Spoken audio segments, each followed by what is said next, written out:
As isolation measures increase and countries around the world place their citizens into total lockdown, a very peculiar thing is taking place without us realizing. Right, what do we have here? A letterbox, a bank robber, a ninja warrior, a Pac-Man demon. There's got to be more. A bottle of Guinness, which, ironically, she's not allowed to drink. A very peculiar thing is taking place without us realizing. The situation is actually making the world more inclined towards a Muslim way of life. Are you serious? Okay, when I first saw this video, I thought it was a joke. Right? What you're about to witness is the biggest own goal. It's like something out of Four Lions. You know that bit when the jihadists are trying to figure out what they should blow up? Right, what we're going to do is got a lasting history, echo through the ages. Like bomb a mosque.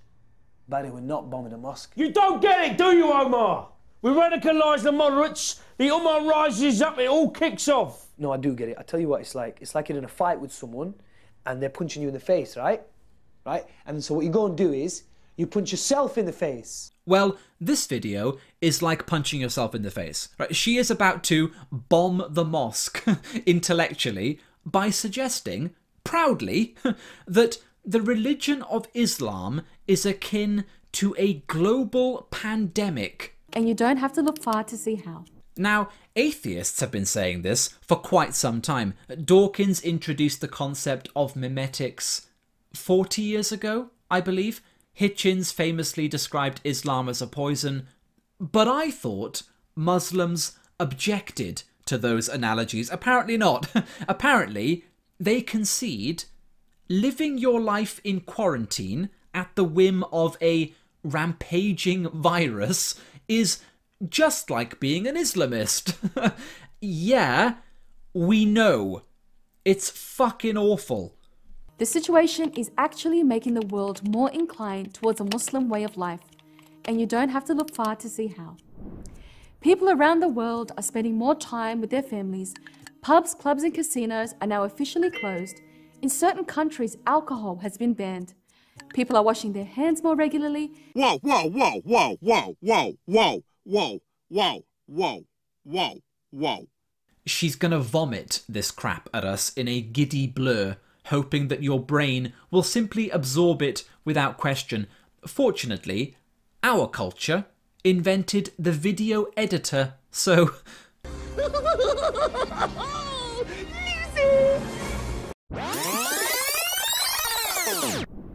People around the world are spending more time with their families.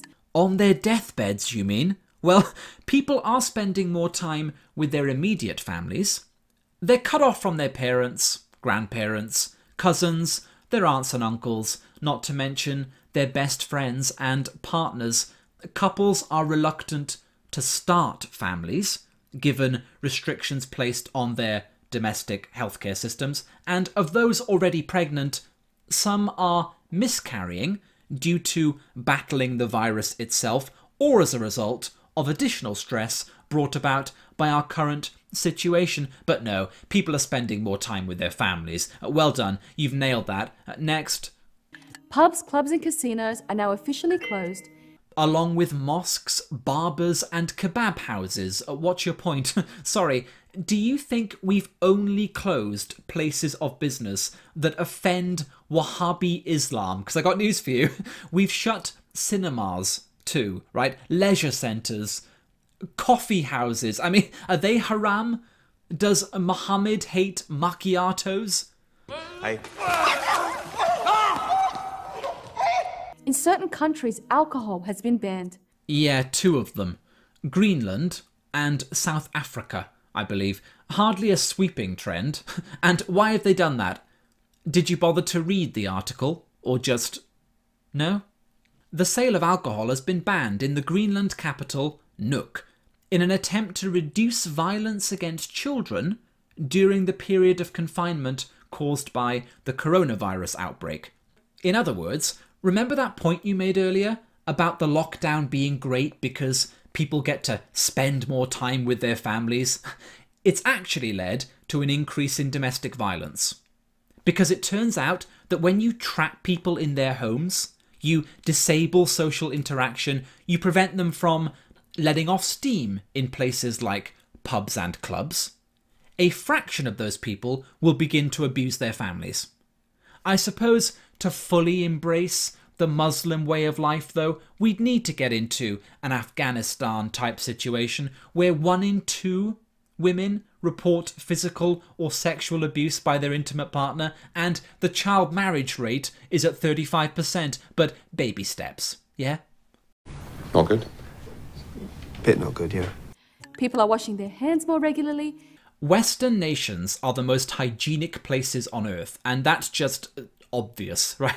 But I love how she brings up hand washing specifically, because it's true. Muhammad did instruct his followers to wash their hands, especially before prayer, but in the reports I've read, Muslim medical staff in my country have complained in recent years about having to clean their hands properly, i.e. rolling up the sleeves and scrubbing the forearms, because it violates requirements on modesty.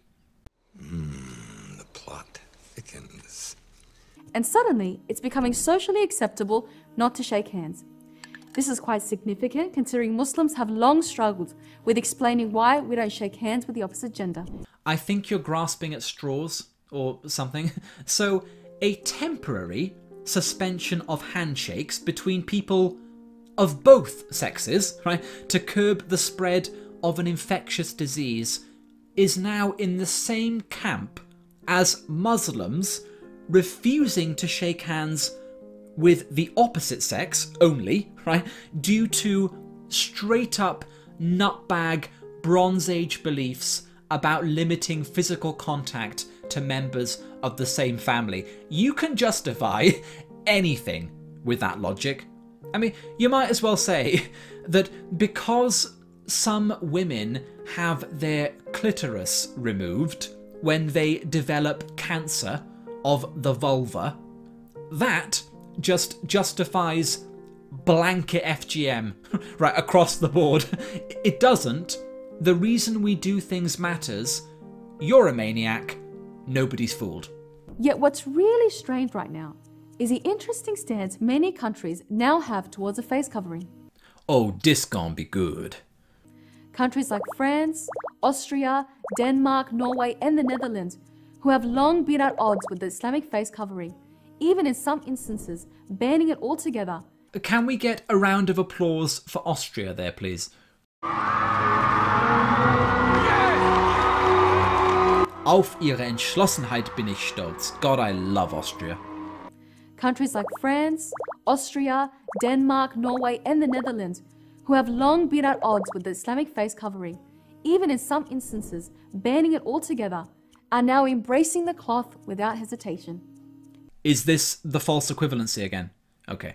You know, I enjoy interacting with proponents of desert thought from time to time because it reminds me of just how much we take Western philosophy for granted. You know, things like the Socratic method and formal logic.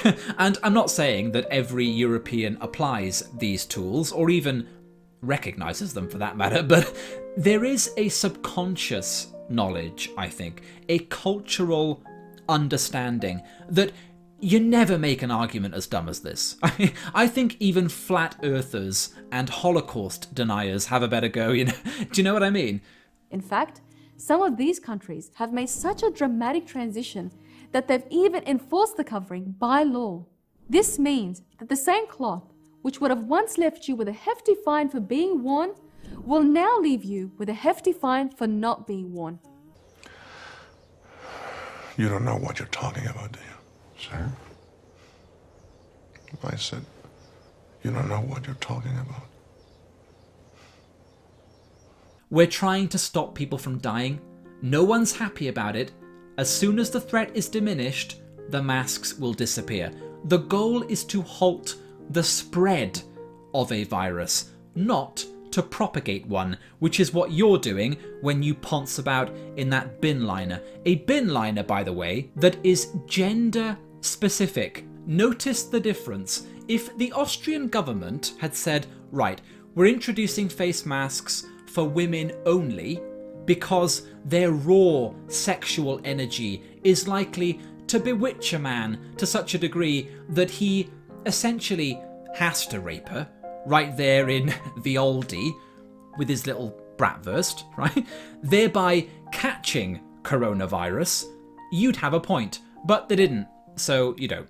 Oh, and don't think I'm letting you off the hook for singling out European countries as examples of places that have long been at odds with the veil, as you put it.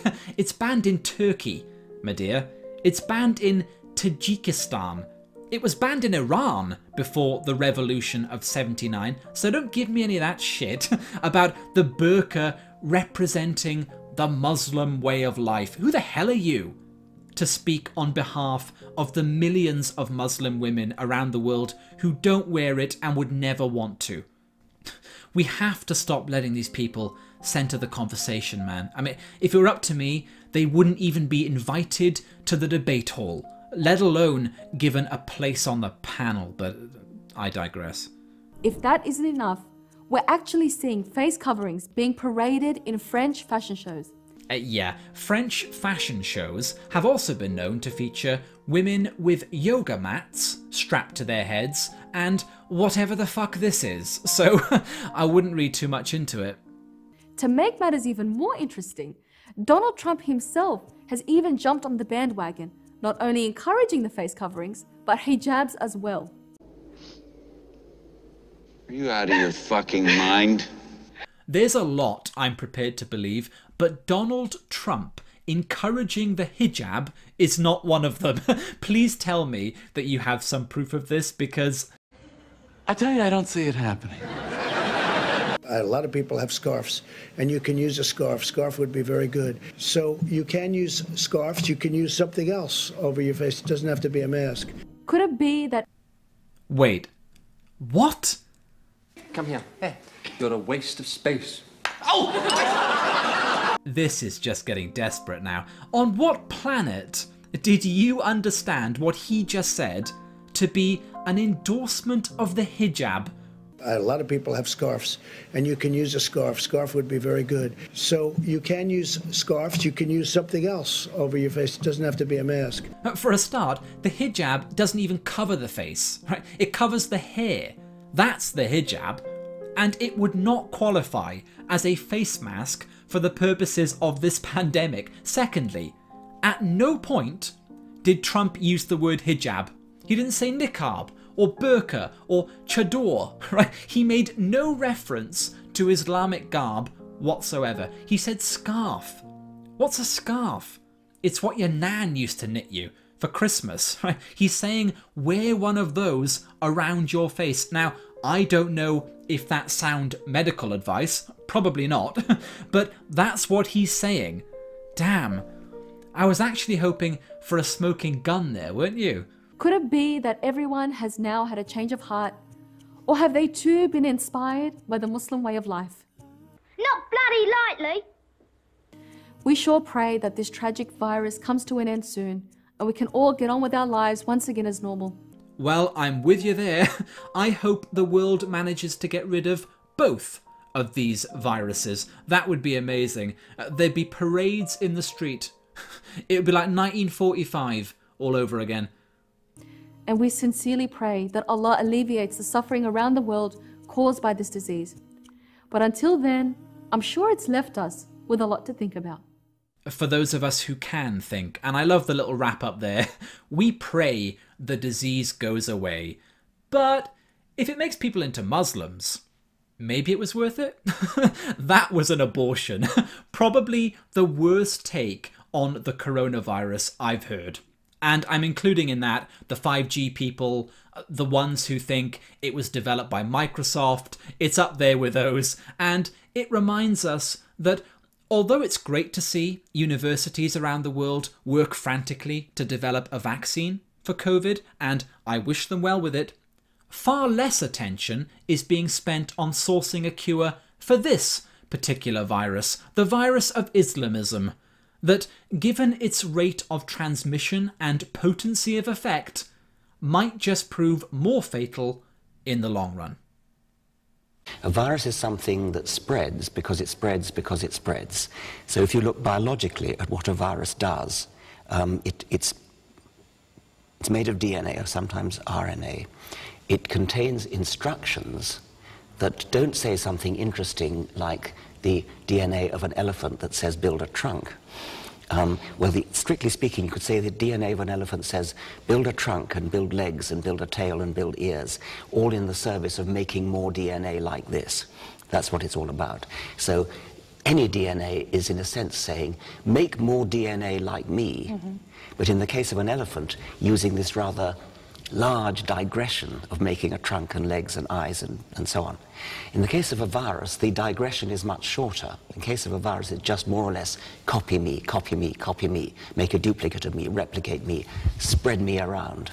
Now, any idea which passes from brain to brain and says copy me is like a virus. So an example of a mind virus would be one of those so-called chain letters that you get. You know, you get a letter that says, make 6 copies of this letter and pass them on to 6 friends. Well, not all the 6 friends are going to do that, but it only takes a minority and it will spread. And so we've all received these letters.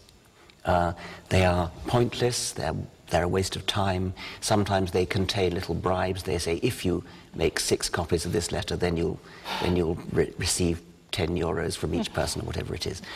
Or sometimes they say, if you don't make 6 copies, then you'll have a terrible catastrophe in your life. It only takes a minority of people to believe that, and it will spread. That's a mind virus.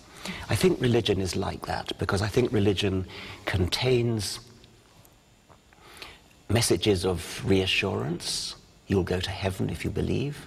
Or it contains threats. You'll go to hell if you don't. All it takes is for a message like that to have some appeal or some threat that amounts to an appeal, which will cause it to spread. And some things spread better than others. Advertising people are in the business of thinking up viruses that will spread. People talk about YouTube videos going viral. They spread because they spread because they spread. And I think that religion belongs in that category. Religious ideas belong in that category. And well-organized religions like Roman Catholicism and Islam are collections of mind viruses which thrive in each other's presence.